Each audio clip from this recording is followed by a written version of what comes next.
Olá, olá a todos, hello, olá, é uma honra estarmos aqui, nos reunirmos para encerrar esse encontro fantástico, que dura 3 dias, com intensas conversas, diálogos, compartilhar de saberes e com muitas boas intenções. To show our knowledge and with very good intentions for the Amazonia.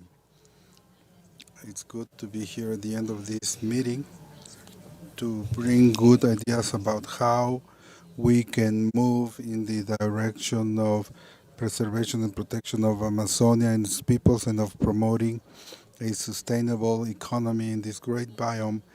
It includes several countries. In this last plenary, we will deal with several topics. We will have people from different areas, and you will hear perspectives that supplement each other. As we all know, Amazonia is a global asset regarding weather. It allows to preserve biodiversity and guarantees sustainability. It's necessary to have urgent action, and all the agencies of society are called to face this challenge to avoid the point of no return, the tipping point, which has already been announced by scientists. We must work in a coordinated way and very quickly. During these 3 days, we worked intensely, and in this last panel, we will suggest how to solve all of this in a more integrated way. In this plenary, we have some videos of people who couldn't be with us, and we will start with 2 videos. The first video is from Benki Pianco. He's a Chaninka leader from indigenous people of the border between Brazil and Peru. There is a very respectable political authority in the region, and he's involved in the defense of the rights of the indigenous peoples for their land. He refers to climate change and how we should be together, all together with these peoples in order to fight against these problems. Then we have Cardinal Pedro Barreto. He's a bishop from Huancayo, Peru. In 2018, he also became the chairman of the Amazonic Network, and he supports IRI, an organization that helps us, an initiative that helps us for the Amazonic forests. And then we have Marinusa Cardoso, Brigitte Baptiste, Rachel Biederman, Eduardo Bastos, and Nadina Vieira. I'm going to tell you a little bit about each one of them. Jose Yunis, he's from Colombia. He is focused on, he graduated in public administration from the University of the Andes and the John F. Kennedy School of Government. In recent years, he's been focused on an Amazonic vision strategy in an international effort of $122 billion to fight deforestation in the Amazonic area. We also have a researcher from the Parense Museum, Emilio Wedi. Her name is Lilia Sede. She was the director of that museum in 2019. She has a graduate course from the University of Pará and biological botanic from the Rural University of the state. Andrea Alvarez is a Brazilian, the vice president of Marca e Innovación Internacional en Sustentabilidad and member of the executive committee of Natura. She was in marketing and strategy functions in PepsiCo. She is a founding member of the group Women of Brazil, and currently she's involved in several initiatives of empowerment. We also have Eduardo Bastos, Brazilian agricultural engineer from the University of Sao Paulo, with an MBA in entrepreneurial direction and marketing from the Getulio Vargas School. He has years of his career linked to several sectors as a member of the coalition weather, forest, and agriculture. And we have Jeep Baptiste. She is an intellectual and politician. In 2019, she's acting as a chancellor of the University ANDA, Colombia. Since August of 2019, she was the general director of the Alexander von Humboldt Institute of Research and Biological Resources in Colombia. She's also a professor in the University of Bogota. She started in the University of Barcelona and has graduate studies in environmental science. And also, she has a master's in Latin American studies, and she is a transgender activist. And she helps us to raise our awareness that cultural diversity is part of the diversity of nature. And Carlos Salinas, director of Ótica, industrial engineer with a master's degree in economy and management, and with a specialization in environmental management. Vanosa, she also is here with us. She's from Brazil, a spiritual leader and feminist activist of social movements that defend life for the Quilombola territory of the metropolitan region of Bacatan, near the state of Belém, and she is formed in science and anthropology from the University of Para. We also have the director of the Amazon Film Festival. This festival is an indigenous festival, and her fight is focused on the northern region and in disseminating the members' traditions and traditional knowledge from the forest. We have a very expansive panel. Afterwards, after the panel, we will have Guillermo Leal, and I will tell you more about his resume later. Now we will see the two videos from Natura that are from Pedro Barreto and Janinka. Please play the videos. Cardinal Pedro Barreto. Hello, my name is Bianco.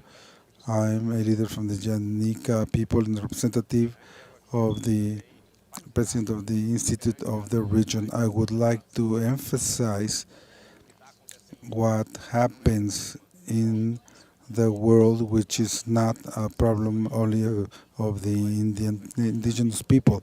It's a problem of the whole earth. And we are here to see how we can work with indigenous peoples and non-indigenous peoples so that we can defend the rights of our survival. Because now we see that this climate change is affecting us because of the fires, the destruction of the earth, oil, mining, pollution from large industry, and all of this is affecting the land. Today there are many people who say that this is the lung of the earth, but it's not only this, it also means the oceans. They are also the lung. Everything that comes from our Amazonic forest is important, and we see that emissions are affecting the whole world. And what is going to happen? For this change to happen, we have to talk and all become together, because all changes lead society towards an abyss without escape. We should reflect from our own perspective. As indigenous peoples, we are calling the attention of the whole world, because we are going through the same problem, because what affects outside also affects inside, and what affects inside affects all the rest. So this is a calling to responsibility, a calling to young people, to teenagers, to doctors, professors, leaders, politicians, scientists, non-scientists, so that this can be done in a way in which could really generate a reflection based on our responsibility. What will we leave for the future generations? What will we leave for the future of our children and grandchildren if we are destroying the future of our own generations?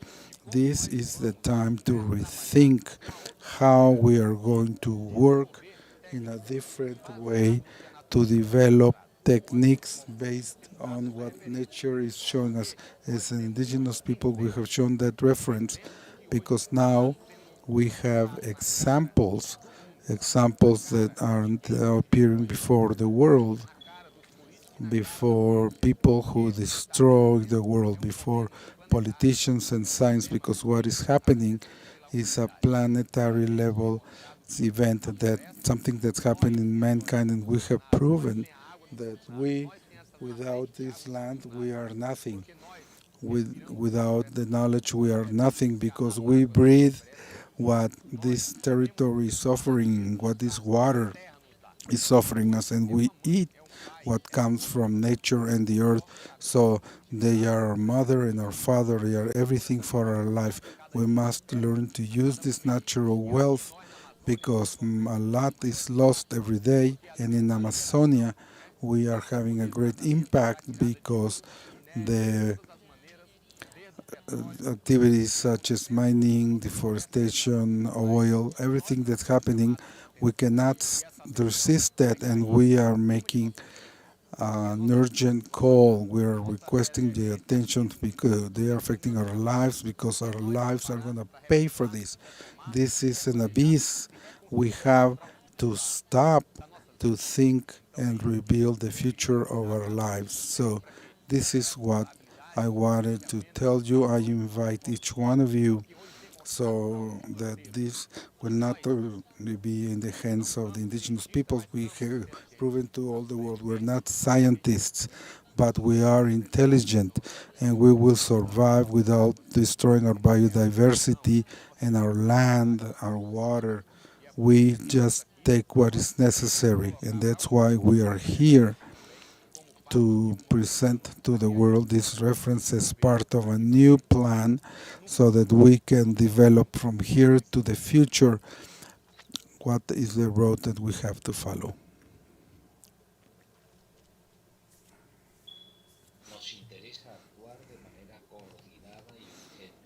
We need an urgent action because Amazonia is a space of life, so that the planet that very quickly is approaching a point of no return as a result of deforestation and degradation of the ecosystem.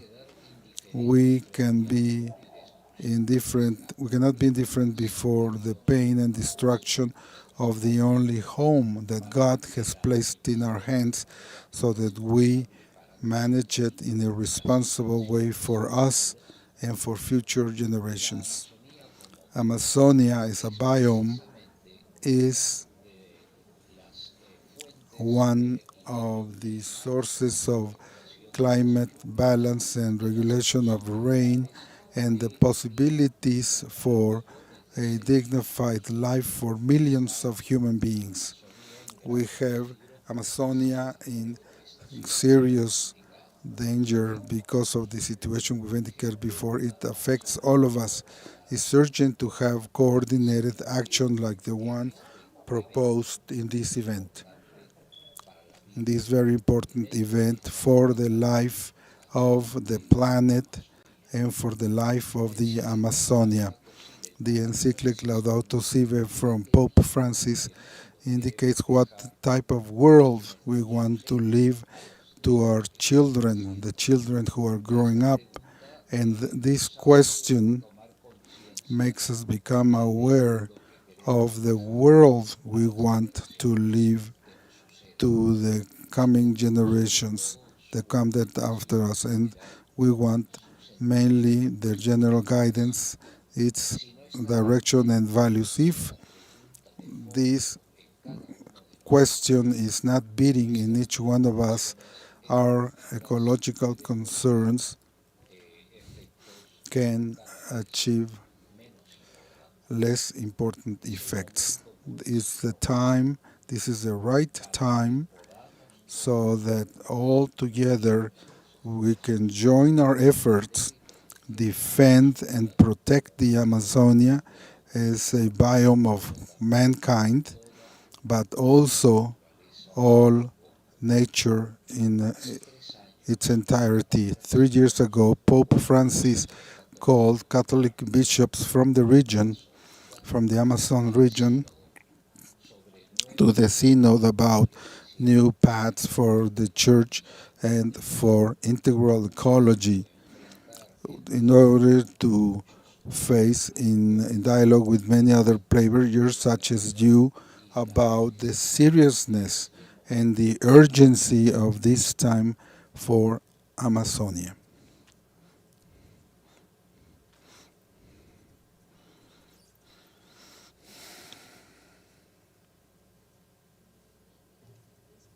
I want to thank you for these videos. I want to thank the speakers. What is if this panel? We will now have our first dialogue. Our first panel member will be Brigitte Baptiste, Colombian and biologist, and a great inspiration for all of us. Please, Brigitte, the question for you is the following. Which are the which are the main challenges, and how can we face this problem all together, including the countries and beyond the borders? Hello. Greetings for everyone. It's such a pleasure to be here with you.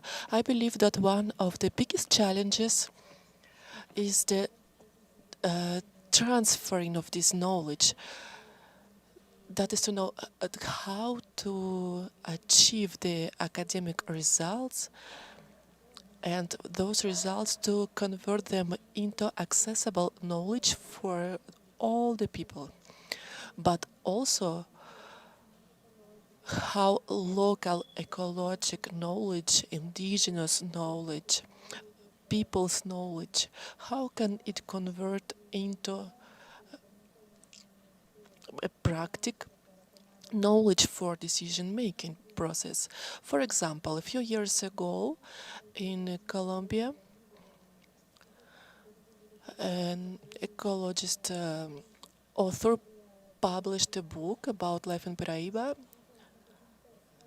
It is a story and knowledge, experience of a fisher with illustration of an indigenous artist that was very talented, that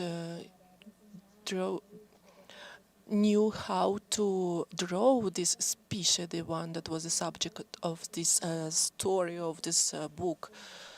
So it was like a composition of different kind of languages, oral language, artistic, plastic language, scientific, technical language.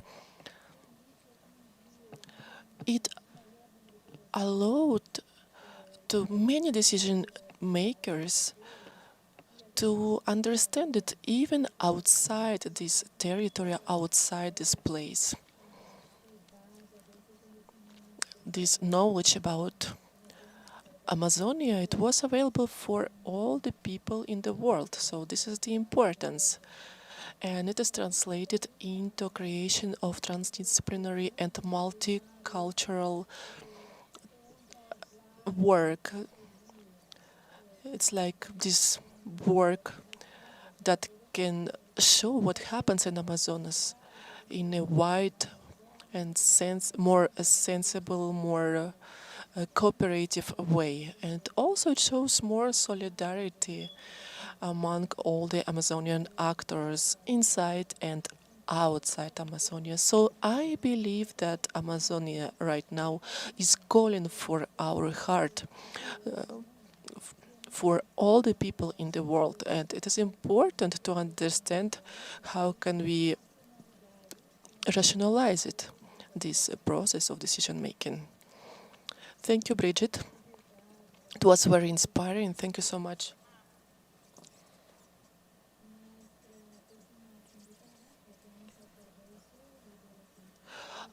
Our next guest, it is a spiritual leader and a feminist from Quilombo Catal.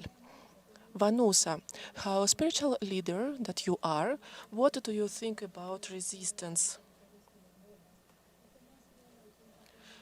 and what is the role of women in that space. Thank you so much.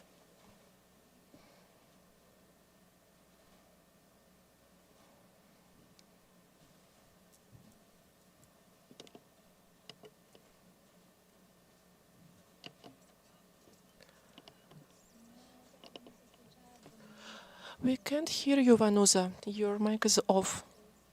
You are muted. Can you please turn on your microphone?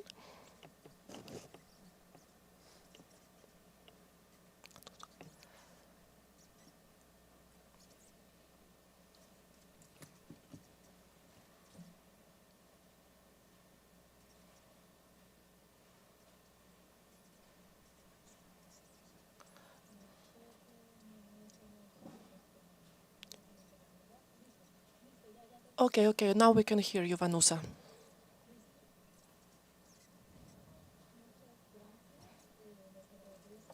Thank you very much. I'm very grateful with all of you.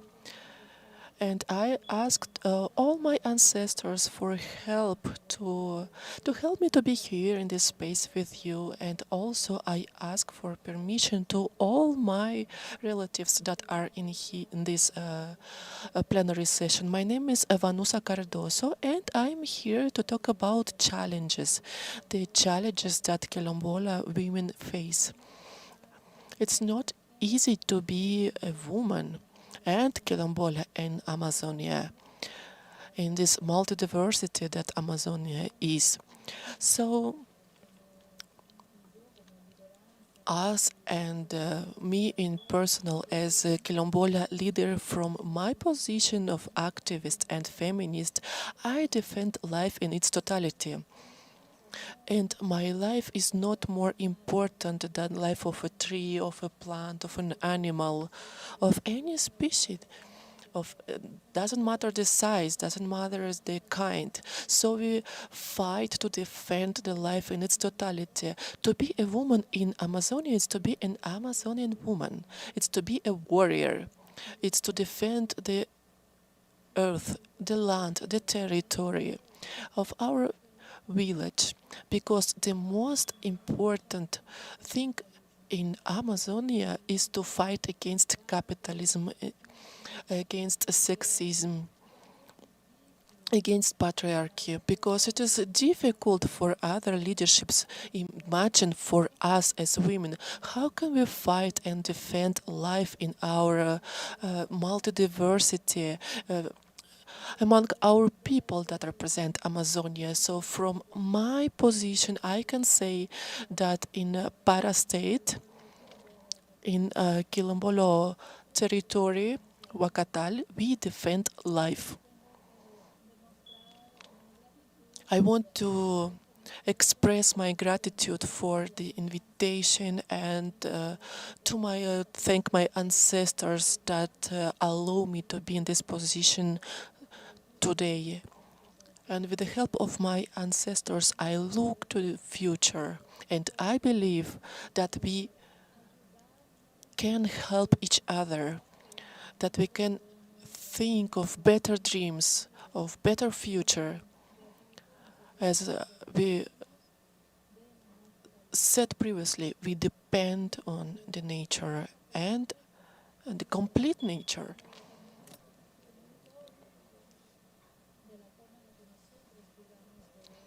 The way we take care of it. So we should take care of water. We, as a nation, as indigenous community, we do not want to divide or separate the body from the territory, the land from the territory. So we live in this connection with the nature because we obtain our physical and spiritual food from it.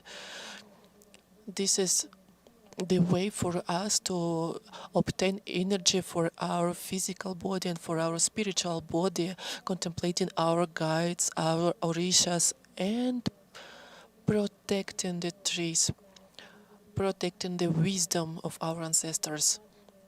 The ancient trees and all the wisdom of this territory, of this nation that lives in nature. So that way, it means that's what means to be a woman in Amazonia, to defend and to fight and to defend life in its totality. We do not differentiate, we do not make difference between land and territory because for us it is an integrity. So we defend life and its totality means to be woman, to be Quilombola woman in Amazonia. So I send my greetings to everyone and I wish you a beautiful conference, a beautiful closure to this conference, and I want to express my gratitude for this invitation, for for this opportunity to participate in this debate, for this moment, for this conference. I hope that we can have a better ideas, not only for Amazonia, but also for the whole world, for all the human beings, because the nature responds. And that's what we can see in this process of pandemic, the response of the nature after all this violence that our nature suffered. We now are living very difficult moments, very violent moments for us as human beings. And we need to take care of our nature more. So let's keep this hope up. A lot of ashe to all of you. Thank you, Vanusa. Thank you very much. Thank you for being with us here and for this spirit of the forest, of Quilombo, of your ancestors. It's beautiful to be hearing you. You are right. The body cannot be separated from the earth because it gives us food for our soul, for our body. And now I would like to give the floor to our next panelist, Jose Junis Imbara. He is Colombian, environmental biologist. Welcome. Our first question for you is the following. What can we do in collaboration with different actors, social actors, in order to preserve the forest, to promote social inclusion and social development in Amazonia? How can we work together better? What are the kinds of financial mechanisms that we need today in order to defend Amazonia and Amazonia people? Thank you, Jose, for being with us. Thank you very much. First of all, you named me a biologist, but I'm a lawyer. But I've been working with biologists for a long time, so I thank for that honor. The Vision Amazonia is a program between several programs, Colombia, Norway, England. They agreed to have forest economy, which is one of the paths that we are traveling here. Simply said, the idea, well, the beginning and the end is the forest, the ancestral communities that we learn from the forest, as we have been taught. Everything that attempts against the forest should be eliminated. From these 5 years of implementation of Bison Amazonia, I believe the problem is complex, so we work at many levels. One level with the community, as you are asking me, through the course of forest development, with payment for environmental services, with ambiental agricultural support. We've been developing many instruments that can be applied for this forestry economy. So we have projects for natural tourism with indigenous communities, with farmers. We also have projects of acai, all the fruits of wood trees and non-wood trees, but we also have to work at the level of policies, how people will travel in Amazonia, how all the laws is going to distribute it. One thing is to do it by plane, another by river, and different if you do it on a road. So, but there has to be transparency. So we have to work with policies, with large decision makers at local level with the communities, as we do in Vision Amazonia, where we have incorporated 6,585 families, and we are paying 1,000 payments for environmental services on top of the nucleus of forestry services and also other wood products, and the formalization of land or no land, and work with indigenous communities where over 140 projects that they propose, they choose them and they evaluate them together with us, and we help fund them. Another part of your question is what type of dimensioning and finance should we have. I see it three lines. One is national for sources, the reform, the tax reform, which means that many things related to carbon, we will have the domestic dedicated to Amazonia, the domestic budgets. On the other side, there's a large part that has to do with cooperation funds that some countries can receive, and that can be very important. The sizing has to be greater as we have created the capacities, and we can make these expenses to put all the incentives towards preserving the forest, saying it does pay, which would be very different from what we have done our whole life. So this is how we change this perspective, and this is done through changes in policy, which are long-term through legislation, but it's also done with governance and in distribution of benefits. Those who have preserved the forest should receive all the support that we have with ancestral indigenous communities, but also those who are at a time of deforestation, we have to give them the means so that they can work. The dimensioning of my program will work with 9,400 families. The idea is to reach 30,000, and that part of funding is what we have to work on. I also trust the carbon markets and the capital flows, because the dimensions of the problem and the timing must be much more ambitious than what we have now. And this is where I would stop. Thank you.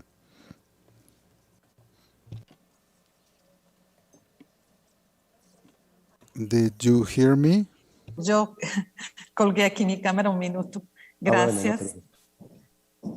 Yes, Jose, sorry, I had a little technical difficulty. Well, thank you, Jose. It was a beautiful example of a complex and very complete project from Colombia with help of several countries. It's a great example for the whole Amazonia. And also it makes us think about the importance of the carbon market. We have different visions, what to do in terms of what we need for more protected Amazonia, for more protected people, and for a more pushy economy. Now I would like to invite Carlos Salina. He is engineer in environmental area, and he will tell us about Amazonian cooperation. Carlos, the question is the following: what are the most urgent steps for integration of Amazonian countries in relation to economic development of the region and environmental development? And I want to thank you for the invitation, for sharing your experiences with us. It's something that's of interest to all of us, to do the forum, for the forum to be feasible and to be successful in its actions. And I think that this is a great initiative, fantastic initiative. Now, talking about the optics of the Amazonia, the challenges of the Amazonia are plenty, and as time goes by, these challenges increase because they are subject to the world population. But we must acknowledge that the progress we've made is great, and we could have more progress if we focused in a specific way and the capitalization of all this work and do it in a work that's together, especially the forum that you are organizing during these 3 days and in other meetings for preparation. We've been able to demonstrate with a series of initiatives in different fields that we can capitalize all this work, and this is the world of OCTA. The work of OCTA, what I want to share with you is how a small organization such as ours with great responsibility to have the Amazonia, the whole area of Amazonia, it's, if you like, it's the only official organization that represents all the countries. So we do have a lot of interest in this forum to be successful. Now, regarding your specific question that you asked me regarding the most urgent steps,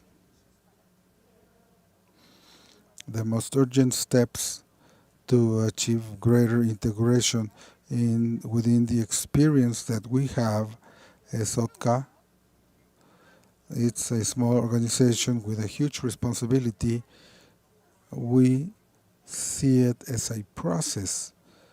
The treaty was signed by Bolivia, Brazil, Colombia, Guyana, Suriname, and Venezuela in '78. The Amazonic Cooperation Treaty for the Sustainable Use of Natural Resources. Yet, the countries saw the need to quicken the implementation of the treaty in '98. The Korean organization, it was one step forward, but in fact, that step forward only starts to materialize in the beginning of 2000 when the permanent secretariat of OCTA is established in Brasilia.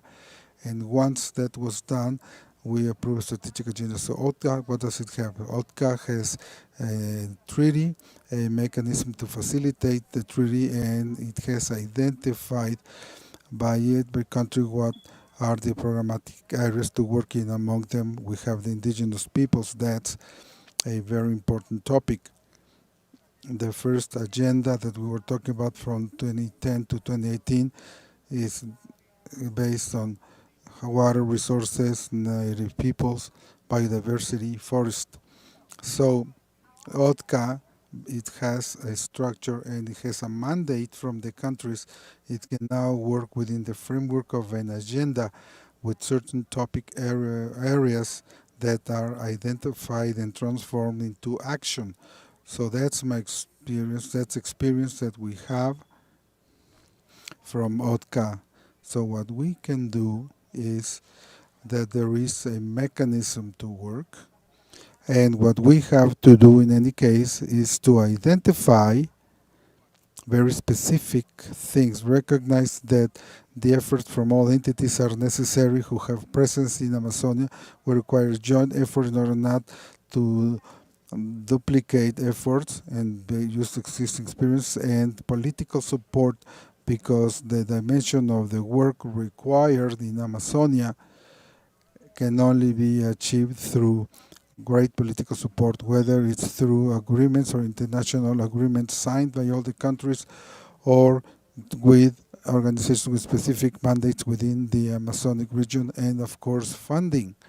We see that within those who support the forum, there's a series of organizations that can cooperate. For the time being, I would stop here.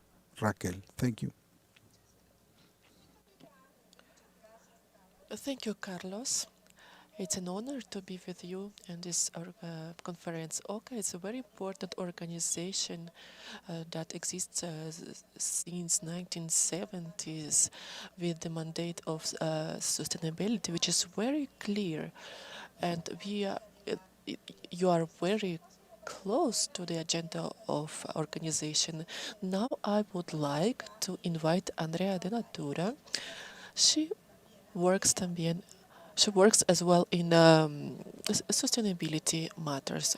So the question, why such a big business as Natura that is working in Amazonian region, how did they involve, how did you involve in this region, and how have you been working with women? Thank you, Raquel. Thank you so much for your invitation. It's an honor to participate in such an important debate where I believe we will discuss, learn, and look for solutions. Not only for rainforest protection, but also to find a way to conciliate this protection with social and economic progress in this region, which has been quite a challenge. So as for Natura, our relation exists since 1999, when we began this relation with the communities in that region in order for them to provide us ingredients for our products. And 20 years after, now we offer products that contain the raw material that represents Brazilian biodiversity.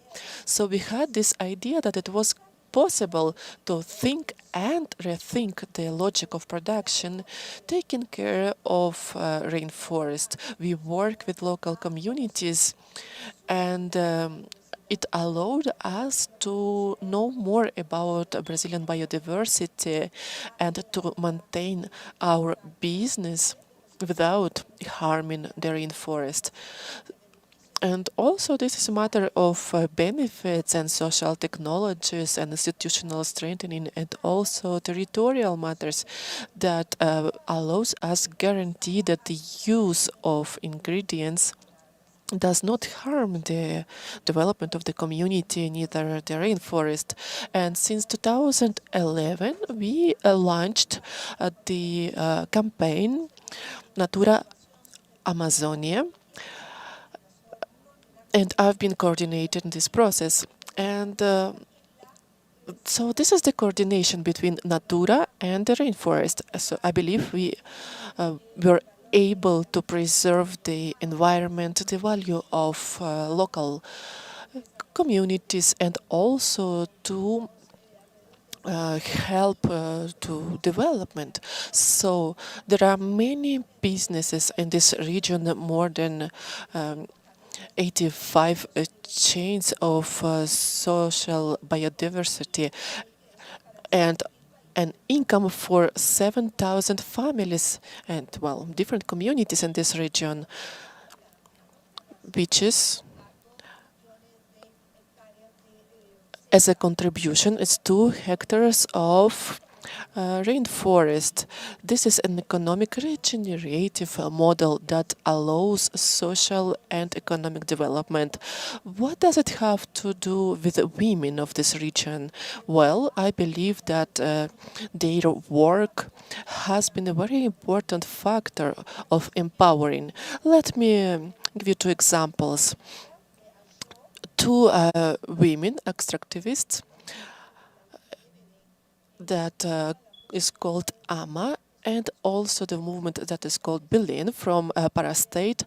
They provide us a supply of all the products related to flowers. Those are old movements that offer different rainforest species, and they use the resources they acquired in order to help their communities to achieve different goals. For example, Katijuba, they now have incomes in exchange of seeds. And now they have more autonomy, they improved their life standard. Of course, they are receiving all the benefits. So that means that we can talk about the gender in a region, as well, it was already mentioned that a woman has to be a warrior to live and to act. So see you later. Thank you, Andrea. Thank you very much. It was exactly what we wanted to show to all of you, warrior people, warrior women that believe in Amazonia. Natura shows great numbers, 86 changed 7,000 families, and you help to preserve 2 hectares of rainforest. The empowering that of women from Parastate, it was fantastic. As Vanusa said, we have to be warriors in order to live in Amazonia. Thank you very much. Now, Eduardo Baques, engineer agronomist from Bayer, member of a Brazil Coalition of Agriculture. Eduardo, such a What can do international society and international company to help Amazonia? I know that lately Bayer has launched a campaign in Uplift. Of course, thank you very much. I was worried. Thank you very much to all the organizers for this opportunity. Undoubtedly, sector could and should do this involvement even more, working with global projects for the region as well as regional projects in the region itself. We've done this side last year with our carbon initiative for to see several farmers in Brazil. And one of the selection criteria was zero deforestation. Doesn't matter if it's legal or illegal, there can be no deforestation. So that's how we understand how to promote preservation, promote maintenance of this huge patrimony that we have, and work better every time with this agro-environmental agenda. The country's the environmental power of farm power, and we should not damage this. Uh, One sector depends on the other. There's no rain in the mountains if there won't be rain if we destroy the Amazonia. So we produce more soy than the US, and large part of that depends on the rain that comes from Amazonia. This is very important for the countryside to have this perspective. For the agriculture has perspective. It's very important to lower emissions by accelerator. So to reduce emissions through accelerating funding. That's what it means of the maintaining the jungle intact. Now, talking about degradation, and basically the big target is to raise $1 billion to buy 100 million tons when we talk about money, so that the governments can implement these strategies within their communities, their states. This is it's not private carbon, it's public carbon, and therefore it has this, it's for everyone.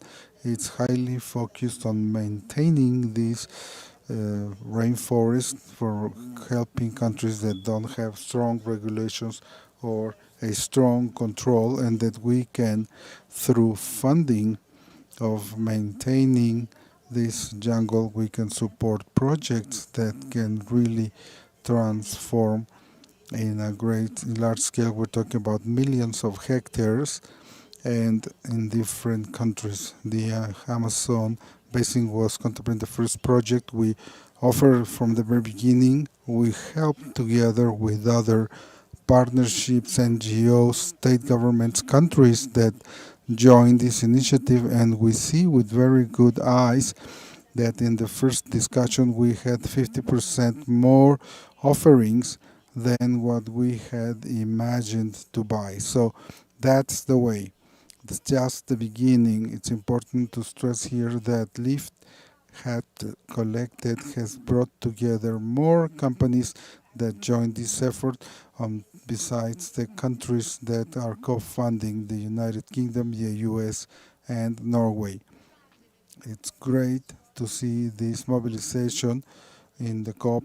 We think to duplicate the number of companies for 2026, the COP26, and this is going to grow more and more every time people are committed with a financial volume, and at the end of the day, that's the way in which we can help by funding that transition. This is possible, and we see that this is becoming reality through these projects. Thank you, Edu. Incredible example of LIFT. We see how government is working in pro of Amazonia and important areas. It will benefit a lot of territories. Very good. It is a great work to reduce the carbon and other opportunities. Now, Ima, She has PhD in biology. She studied in Scotland. She's a pearl. She's a treasure of Amazonas. Perla, the question is the following. What are the problems that do not allow stronger alliances and cooperations in Amazonia? Thank you for being with us, Ima. Good night, Raquel. It's a great pleasure to be with you in such an interesting discussion. I would say that without any doubt, at least for situation, very complex one, and we need to find a solution in order to achieve development in the Amazonian region. There are projects, different projects. One of them is predatory, that is based on illegal economy, and the other one is social and environmental since 1992. And the second project is project of those people who were there since a very long time and whose activities, economic and social activities, are now under threat. And the second moment, in case of Brazilian Amazonia, there are very conflict of interests. There are different ideas in terms of, in regards of agroecology, about social and environmental development, about life of inhabitants in general. So we see there is illegal actions in terms of the market. So those problems are quite complex, and it is they cannot be solved easily in the medium run. So the problem with that we have are associated with the consortiums and illegal activities. Those are economic systems that are expanding in the region, and it's a whole process. The system needs to work with the situation and to figure it out, but it's also a problem of democracy. In some countries, we are experiencing certain problems related to democracy. In Brazil, there are strong indicators that Amazonia can, well, can lose the advantages that Amazonia had during last administration, during this present administration. So we need to have these objective conditions that would eliminate the vulnerabilities and that would promote the development in this region. So the idea is to fight this inequality and other problems that we see in our state, that without solving those cycles of problems, about those vulnerabilities, would be very difficult to give a step forward. Wow, so powerful, such an important declaration. Let me write it down.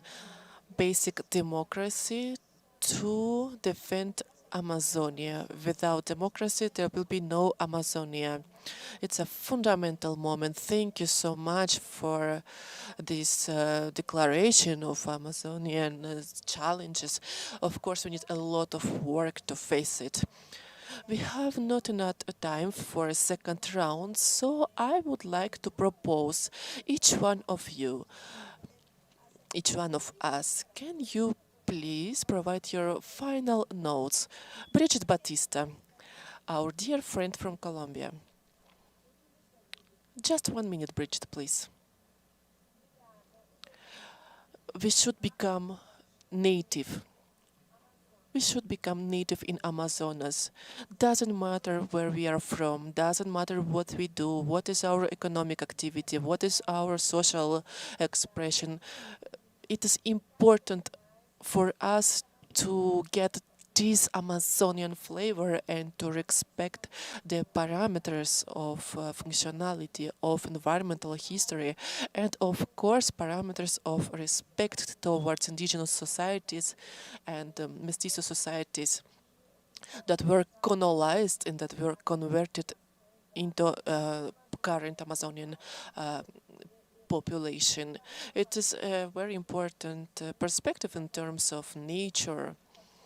It means local fellowships, it means cultural, pan-Amazonic perspective with all the implications that it might have. Thank you, Bridget. Beautiful declaration. Vanosa, please. Your turn. You have a minute and a half. Vanosa, please. You have the floor.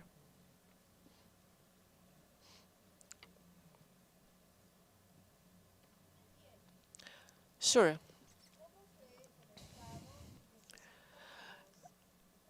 We need to be together in that in order to protect the lungs of our planet. We all depend on it. This kind of experience, such as Natura's experience, is here to protect and to bring progress. I'm very happy when those big corporations help women in that sense.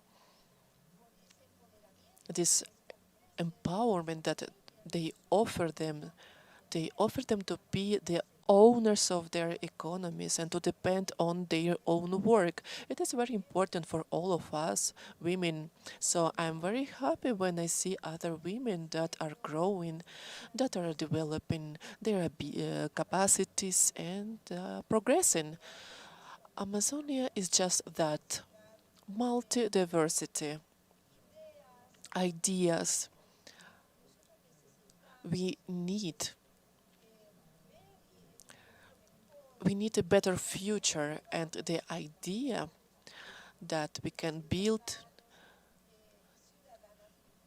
better citizens with more respect towards this nature, to go back to nature, to respect it. It is very, very important to explain what we can do, what we cannot do. We must respect the nature, we must respect the nations. So many nations that we have in this universe called Amazonia. So that's it. I just want to say thank you for this opportunity and to mention international financial investment. Please look at us. Look at environmental protection, the quality of life of those people who live in Amazonia, so that they can have this responsibility as well. Also with the investments, with those companies that are present there, just to see it differently, so that they can plant more, they can take more care of nature, to look less, to consume less, to have better days, and to improve our lives for our children, for our sons and daughters, so that they can understand and then can safeguard this knowledge that our ancestors gave us in this beautiful place called Amazonia. Thank you very much. I wish you a lot of ashe, and this is a good energy. Ashe means I send you very good energy, very positive energy. Feel the best of us so we can work with less toxic chemicals, with less poisons towards our physical body and our spirit. The nature gives us energy and we share our efforts with nature. I hope that better days are to come. A lot of ashe, a lot of energy. I am very, very grateful with all of you, and I hope I collaborated with this debate. I wish you a lot of light, a lot of strength, and let's keep going forward, fighting to defend our life and our territories. Thank you so much. A lot of ashe, a lot of power. Thank you. Lots of ashe to you. Now, Mr. Jose, please, your closing remarks.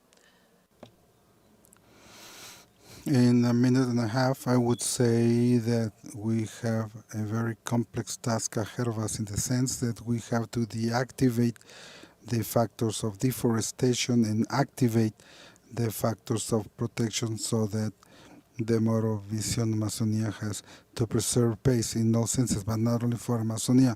Mankind has to preserve its water, its natural resources, its forests, preserving them pays, and it pays not only money-wise, it also pays in the spiritual, material way, and doing that, we have a very strong task where we have an effort that comes out from all the efforts we've done before, the sizing of the institutional effort, the sizing of the cultural effort, and the sizing of the community efforts of the policies, which is much greater than ever before. If we want to reach deforestation zero, we need to determine the sizes that deforestation is, and I want to say those capital flows, although they are beginning to appear, they are not there, but we need the institutional effort has to be huge, and also the private effort of all the communities and of all the culture. We have to change culture, we have to change many things towards Amazonia. I believe that humanity is doing those important things when it sets its mind to, and I want to think that in this case it's no different, but we have to push forward. This is not a sprint, this is a marathon, so we have to keep up our pace and continue on the road to have a green Amazonia for everyone. Thank you very much, Jose. Now, I would give the floor to Carlos Salinas. 1 minute and a half, please. For the lockdown, for the COVID, I wanted to reaffirm what I said first. The Amazonia has many, many challenges, but it also has many developments. That's what we are not leveraging. We don't have to start from scratch. For example, monitoring of deforestation. The 7 Amazonic countries have monitoring rooms of deforestation, and that monitoring is not done project, but it is done in the government agencies. This first half of the year only, the OCA has approved a diversity program, and a memo of understanding for the management of fires. And say, great, but those programs have been approved by the countries. It's not a project. Those programs have been approved by the countries, and they are here to stay. So there is much that we can do together because the activities are compatible. And to conclude, I would like to invite you to a webinar that it might be in October, where we will launch the forest program, and with more detail you will be able to see. And what we always stress in these webinars are the possibilities for cooperation among the participant organizations, because there's no need to repeat everything in the OCA. And the pandemic has made us develop our imagination in our work and in the responsibilities that we have, and without many resources to give to the countries, how can we give them tools? And why do we talk the traditional knowledge? Traditional knowledge comes from many years ago, and we also have a large cache of knowledge that can be rescued at this time. Thank you. I hope that I was within my minute. Yes, thank you for your patience and your collaboration. That's very important for us. What you just mentioned, monitoring as a big example of progress and follow up the progress. And now I would like to invite Andrea Alvarez from Natura. 1 minute and a half, please.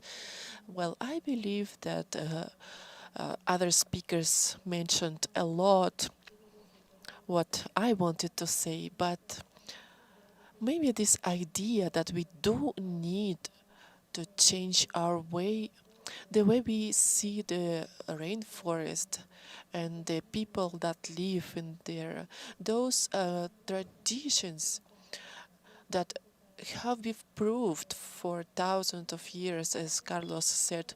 We know a little bit about this side of life, and now we need to do all the possible advocacy in order for this knowledge to become stronger, and also the respect towards this biome. The development, it was already mentioned, and maybe see other light, other point of view that would be different, um, that would be towards patrimony, towards economic value. I believe this is the way. Thank you so much for the invitation, and we will keep working. There's a lot to do yet. Thank you, Andrea. This is the spirit. There's a lot to do, and we are all together in that. Please, Eduardo Bastos. Thank you. I'm going to take the liberty to make a calling for everyone. I participate in a coalition. We have here one of our leaders, Raquel, and I invite you to participate in a more active way. I believe that on my behalf and of Marcelo Vito, who helps us to provide guidance, I can say that the coalition may be one of the biggest records of citizenship in the country, where we have different visions and where we have very different perspectives, but it's also a place where we made a decision to work for that 80% that brings us together in order not to have that diversification that could somehow affect us, but there is quite the opposite. Today we have to observe this Amazonic help because it exists in all the discussion fora. So I invite you to participate more every time, not only superficially. I participate as one of the leaders of the agriculture, civic culture, and cattle raising forum, also the carbon market forum, helping to bring in this message that it is possible to produce and preserve, that these are not antagonistic, that we don't have to make a decision of either preserve or develop, but that we can do both. There are many examples of this today that clearly show this, and that's what we've been discussing very in the coalition. And it's very important for all of us, both in Brazil and all the Amazonic region, and therefore for the whole world. Thank you. Thank you, Edu, for reminding about our beloved coalition in Brazil. This movement encompasses several entities, and we work for low carbon in the country with several contributions from different sides related to soil, to forest. There is a long list. So I would recommend you to visit our webpage, the webpage of our coalition. And now I would like to invite Ima. Ima, please, your last notes, your final remarks. Well, I wanted to say something important at the end of this meeting. The first thing is that Pope Francis, when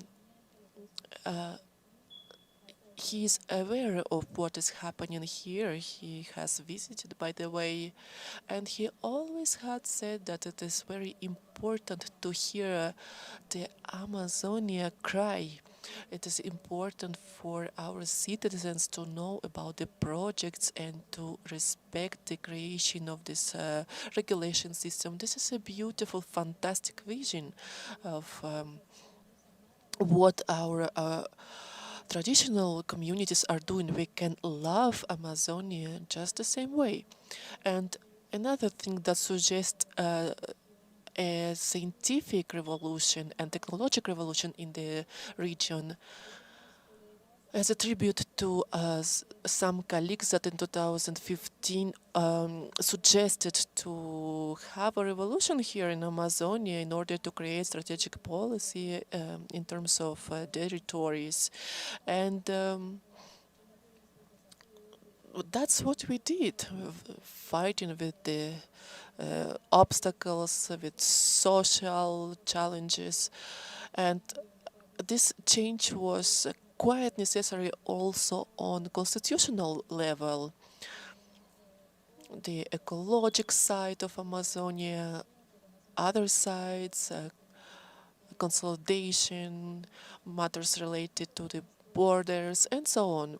So I believe all this can be implemented in order for us to give a step forward, also to hear the original peoples, the native peoples in terms of their suggestions for the following years. Thank you so much. Thank you, Ima. I'm so excited.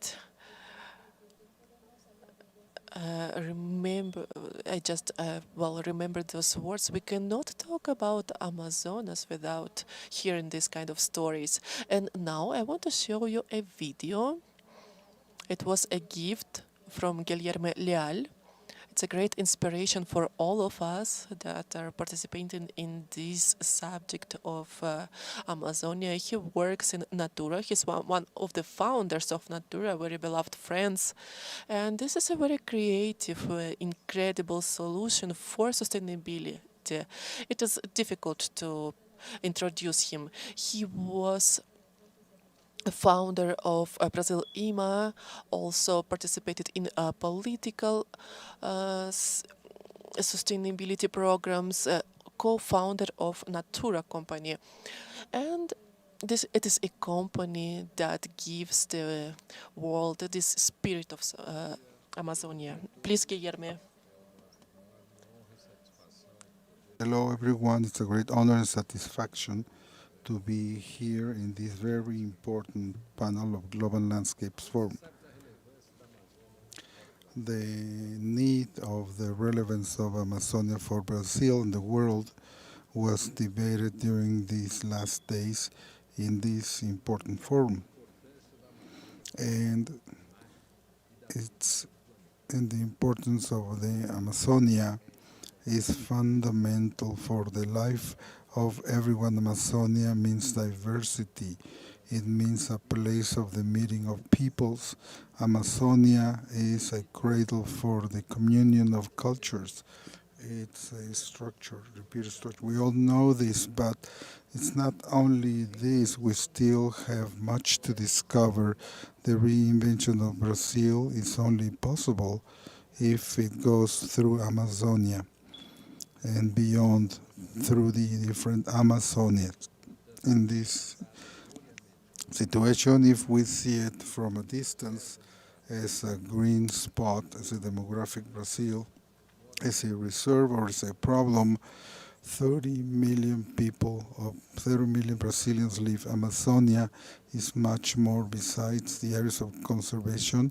We have urban areas, areas that have to be regenerated, areas that are now turned into agricultural land or mining. We have the safeguard and the protection of the indigenous peoples, those who in their interaction with the forests have much to give us. All of these areas are part of Amazonia and they all need solutions, and it is for this diversity that we need to determine what we have to do if in our efforts do not prosper based on this sustainable development that we want to generate, nothing will stay, uh, nothing will survive. This is because complex problems don't have quick, easy solutions. They request the involvement of many players, so diverse as the forest itself. This is why there is no one way for sustainable development in the region that doesn't have one clear sense of clear, concrete, specific solutions. The solution is in all of our hands. Time is running against us. Interdependencies are more than proven. So I take this opportunity, the honor that's been given to me for the final panel, to share my concern and at the same time to make an invitation. What can we do with the economic resources, with the networks, with the reputation, the intelligence and leadership that we gathered here today? Now, the green agenda is already on the table. All of us have today, right here, the opportunity to ask a question that in Natura we asked ourselves 30 years ago. What do we want to be as our essence? And from this, what do we want to do? There's no handbook that say, let's get together and talk and build from scratch to reach this point. Natura was a witness to what happened, that we can do sustainable use of resources that come from Amazonia, and this generates a lot of prosperity and environment for development of life as the main business, the greatest profit of all. And for the challenge that we face, we need many more enterprises acting as agents for transformation. We need coordinated, urgent action. And so I invite you directly so that companies come and participate in the construction of a road of transformation. Amazonia requires governance, public policy, and education. It needs innovative funding mechanisms, infrastructure, connectivity, creation of an institutional and business that is adequate, more than a direct invitation. This calling that I make is a calling to companies so that they come together with their competition, with their competence, with their technologies and their knowledge to build a path that goes out of the documents and starts to face right now the challenges of a sustainable movement of Amazonia, and that takes care of the health of the forest and its inhabitants. There is much to do. We can waste no time. Thank you very much.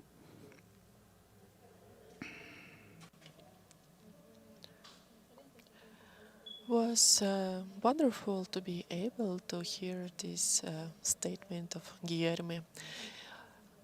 He is a leader who calls to other leaders to join this fight, this opportunity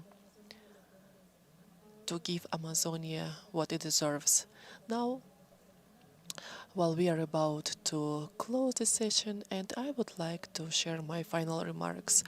I'm so happy to be here. These 3 days of this event, the Global Landscape Forum, is one of the most important world events related to sustainable economy, climate, forest, and many other subjects. I recommend everyone, please check our agenda because it is a very good point for the global dialogue. It is a perfect moment to do it. And now I would like to share important notes that I've heard today. In the previous session, we heard Miriam. She was saying something really important, that the democracy is important. Without it, there won't be Amazonia. And I believe that we need a democracy to guarantee the survival of our Amazonia. Governor Tino also gave us a very strong message that Amazonians are isolated because of the crime, and we need to fight this crime and to unite all the Amazonians once and forever. Bridget shows beautiful image of knowledge accessible to everyone. In Amazonia, there is lots of knowledge, and we can share it in pro of Amazonia. This is our duty.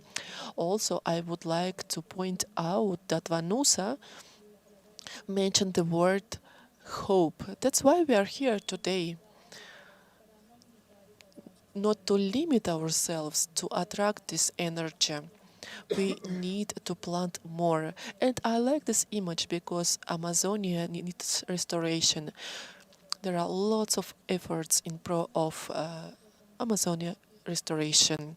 Jose mentioned that we need to activate the protection and to deactivate the deforestation, and that's what we have to do. That's what we have to think about. Carlos helps us to celebrate the progress. We see that there is lots of progress in that matter. Thank you, Carlos, for reminding us that. And we've heard incredible examples of women participation in the economy, in this biodiversity that Natura offers to everyone. And we also the coalition shared their witness. It is not only an example for us. The society gets together in order to find this new economy and this climate, to fight this climate change. And we heard about Pope Francis. He's a man who brings a lot of hope. And now I want to close this session with the image of Pope Francis, who brings us hope.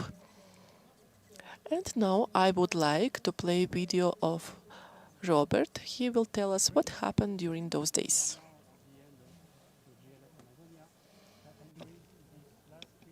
En estos event. And when we started the idea of this event, we made the commitment to give the stage to the voice of people from the Amazon. And we tried many new innovations for this. So overall, 5,500 people registered to this GLF Amazonia. And over the past 3 days, the session, plenary, launches, Youth Daily Show, and the film festival have been viewed by more than 15,000 people by online by participants, joining from over 100 countries. We welcomed 278 speakers, 200 of them from the 7 countries of the Amazon region, including members of indigenous and local communities. We reached over 27 million people on social media, and these numbers are still growing, with over 310,000 engaging with the use of the hashtag GLF Amazonia. We've gained more than 8,000 followers to our online GLF communities. So we need to thank all the people that have made this possible, especially our sponsor, BMU, BMZ, the Ford Foundation, the government of Luxembourg, the Fowler Impact Program of the GEF, and our 19 media partners from across Latin America and beyond. The participants had access to a cultural gallery and a film festival attended by filmmakers joining us from the big cities to the jungle of Ecuador. We will, of course, bring the lesson and the solution that were developed or proposed during this GLF Amazonia to the GLF climate that will be during the COP26 in Glasgow. So we hope that you will be there on the 5, 6, and 7 November. So what are the key moments or key points from the conference? So we had indigenous leaders discussing the reality of the COVID-19 pandemics for their community and their livelihood. We've seen the cutting-edge space technology now being made available to the hands of local community. We have been taken through family farm inside the rainforest to see the achai, cocoa, and other nuts. young people will continue some of the most ancient culture and tradition in the world, and this is another point to stress the importance of youth in what we want to do and in the GLF community. And of course, leading scientists conducting research that tells the world how close the Amazon region is to a tipping point, and how important it is that we address this tipping point issue together with the other tipping point, the Arctic meltdown, the North Atlantic circulation, or ENSO fluctuation, because all these tipping points are interrelated and they threaten the very substance of our livelihood. We also issued a statement and a call for action for Amazonia that has been endorsed by several of our charter members, and we hope that you will also endorse it.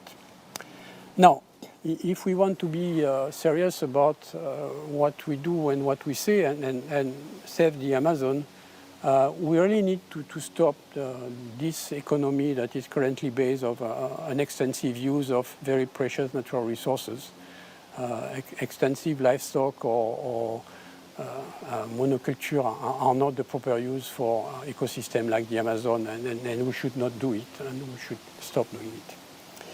Because when the last tree will be cut, whether it is cut by a smallholder doing some extensive livestock or a big corporation, it's still going to be the last tree.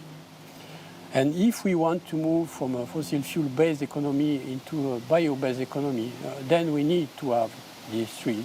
We need to keep this forest. We need to increase the area of forest and the number of trees, because we will need all these trees and all these forests if we want to use them to replace the fossil fuel material. So we need to be serious about that. We need to act. And it could be daunting, but I'm still optimistic, and I think that we can do it, and I think that we can show the world that we can do it. It's a matter of choices and priorities, and I think we should remain optimistic. I think we together, the GLF community, can help save the Amazon and also contributing to saving ourselves. Thank you very much.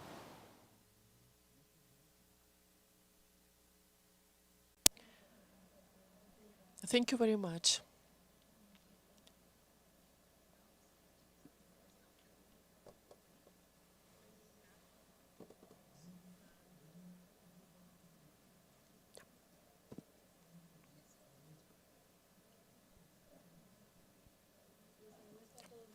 Thank you very much to all the organizers. We have a lot of people working here, and there is no way for me to mention all of them, but all those wonderful people who made this event possible.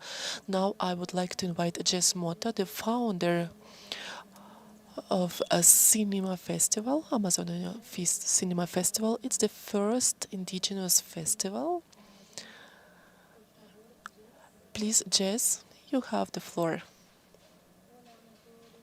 Hi everyone, thank you so much for this space. Greetings to everyone who is here and to all the indigenous people, especially to my ancestral people, Guarani, who are present here today. I'm 30 years old and I'm founder of Amazonia Festival. It is first indigenous cinema festival that will take place in Belém, in Pará. My intention is to show all the culture that we have in our region, our ancestral knowledge and our forest and jungle through the cinema. And this is the way to show my concern for my land, for my family, for the whole world. There are so many changes in the world today, the climate change, and there are a few facts that are in my heart and in my hand. And the first one is it is proved that all the land of indigenous people is in risk due to economical political interests. Second, there is a constant struggle to cancel the approval of the law that uh, related to the lands that belong to indigenous people since 33 years ago. This is a risk, this is a threat for indigenous people. There are not enough healthcare services. Our rivers are also under threat. But, well, those are scary facts. But from the other side, there are facts that show us some hope. We have very powerful resources. Last week, last dialogue happened that was part of conversation of landscape initiative alongside with local partners in Latin America, and it allowed us to show not only the commitment from our youth, but also a key moment to see how the technology is changing our life. And this is the second powerful resource, the dialogues, the conversation through Zoom that gave us this connection with different indigenous associations and public actors. It gave us new initiatives, new experiences, new knowledge for those who fight for rainforest. And the third part, we were able to share and to learn more than ever. Now we have this beautiful opportunity to have an access to social tools and to be more and more present. Now I would like to, the other day I was with my son, Daniel, 10 years old, and he told me that Amazonia is alive only because the technology exists, because otherwise, sorry, excuse me, I'm so emotional. I'm so excited because otherwise our world would become a desert. And everyone would be living with those oxygen tubes like the astronauts in the skies because our lungs won't exist anymore. So what I want to say is that the youth and the technology is the key of security and safety for everyone. We live in the age of discovery, of care towards nature and ourselves. And what we want today is to be heard, but it is not enough. Our fight is much more than that. It's beyond our desire to be heard. We, Amazonian youth, we want to be included in politics, in national and international initiatives. We, Amazonian youth, we want to have a better access to the universities and schools. We want to be stronger leaders. And we want to use this technology and to know it in order to promote conservation and preservation of our queen forest, of our mother Amazonia. Well, today I don't want to address our leaders, but each one of you, our oral culture, our ancestral culture that is influenced by New Age, that promotes the empowerment of different local possibilities through global tools. It allows the external world to understand that we have much more than you imagine, that we are building, that we are fighting with those stereotypes that still exist. And this is an invitation. Please use the platforms such as GLF, use social media and promote Amazonia. Share your information about different associations. Talk to your friends, to your family. To save Amazonia, to save Amazonian jungle is to save the people, to save everyone. And we want to do that effort all together. And I want to say that through knowledge, we want to understand the reason why we are here in this world and why we are who we are. So we are not here only to live, but to learn to live. Thank you. My gratitude to everyone.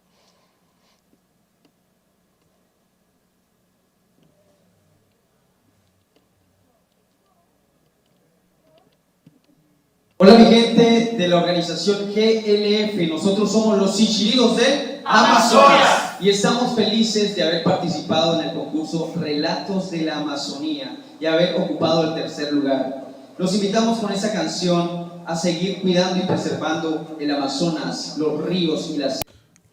The Amazons, the rivers, and the jungle. Thank you very much.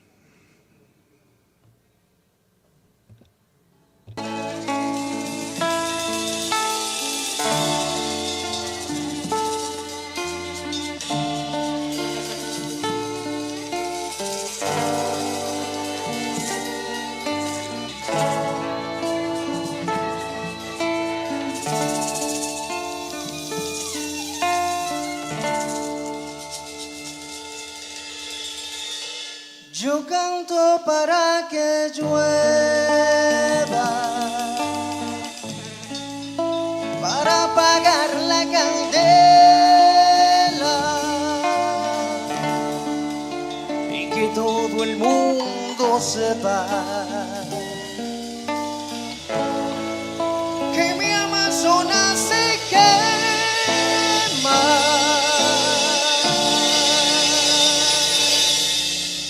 Mi Amazonas se está quemando, mi selva en llamas agonizando. Escucha el grito, escucha el llanto, no la destruyas, se está implorando.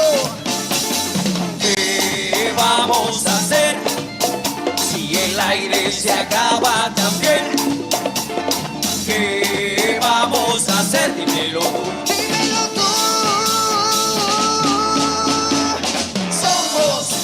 Amazonas, somos pulmón del mundo, somos agua pura, cuida tu futuro.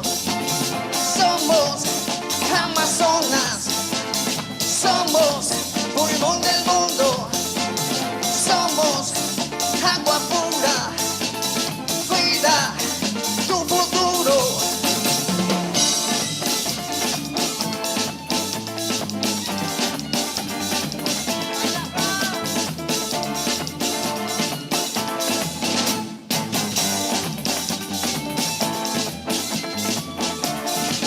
Cuando en la tierra siembres un árbol, te dará sombras, te dará calor. Vendrá la lluvia a mojar el campo y un nuevo aire estarás creando. ¿Qué vamos a hacer si el agua se acaba también? ¿Qué vamos a hacer? Dímelo tú.